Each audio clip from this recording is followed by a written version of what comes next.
Hello everyone, and welcome back to the channel. I'm Realtor Nick Belmore, and today we're diving into an important subject. We're going to take a look at the Republican strategy on how to handle the housing crisis in America today. If you're interested in having a deeper understanding of how housing policy can affect really your affordability and your ability to get into a home in the future, make sure to stick around to the end. And if you get value out of this video, make sure to like and subscribe so I can get more videos about West Michigan and real estate out to you on a regular basis. The Republican policy is heavily focused on deregulation, promoting home ownership, and increasing affordability. Let's dive into the details. The Republicans have also developed a four-step approach to fixing the housing economy. And the first one in there is they believe that we have to focus on deregulation. They believe that there are too many barriers out there for builders and developers to create enough housing to meet the demand.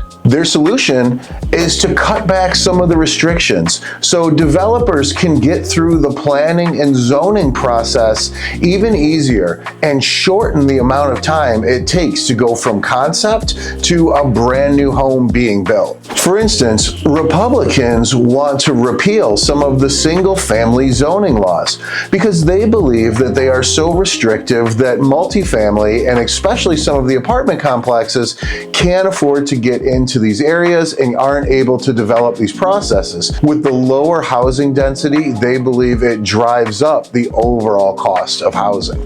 The second prong to the Republicans' approach to fixing the housing economy is a focus on promoting home ownership. For example, they want to create tax incentives to those who are homeowners on top of the ones that already exist, as well as reduce the barriers for people to get loans and enter into the housing market. Republicans also support expanding access to credit for borrowers so that it's easier to get into a home loan when it comes to dollars out of pocket, as well as affordability issues with debt to income ratio. A lot of what they're looking at rolling back is parts of the Dodd-Frank Act that increases the regulation and makes it a little bit harder for buyers to go ahead and get some of those home loans. The third prong of the attack for Republicans is a strong opposition to rent control and federal regulation when it comes to the rental market. They believe that higher rents will incentivize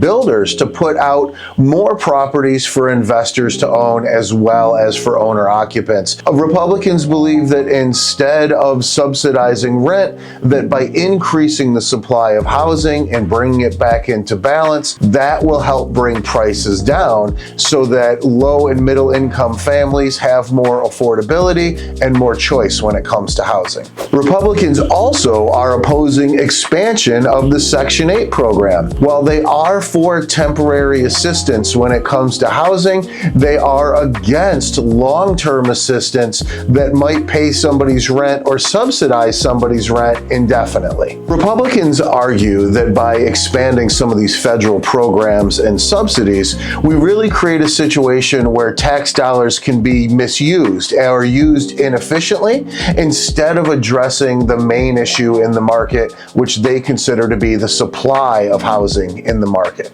The fourth prong in the Republican approach is all about returning the power of housing policy into local government's hands. Republicans believe that local governments should have the final say over federal regulation when it comes to localized housing policy. They believe that local governments have their pulse on what's important there in their areas compared to a one-size-fits-all approach from the federal government. One way that the Republicans want to address this is through block grants, where it would allow federal funds to be sent to local governments for them to decide how they use it on the ground locally, deciding where it would ultimately give their municipalities the most impact when it comes to creating more housing in their areas. The Republican strategy, however, is not without its critics as well. And some people feel that deregulation could push the balance of power towards larger corporations and encourage them to hold back supply supply and manipulate pricing within the marketplace. So that's a quick overview of the Republican plan to tackle the housing crisis. It focuses on deregulation, it focuses on increasing supply, and it focuses on promoting home ownership through different tax incentives, through different housing programs, and through giving incentives for the builders to create more high-density housing. What do you think about this strategy? Does it make sense? Or is there something out there that would work better? Let me know in the comments below. And if you got value out of this video, make sure to like and subscribe so we can keep these videos coming to you week after week. And if you're looking for homes in the West Michigan area, reach out to me. I would be honored to help you and your family find the right home that fits you here in our marketplace.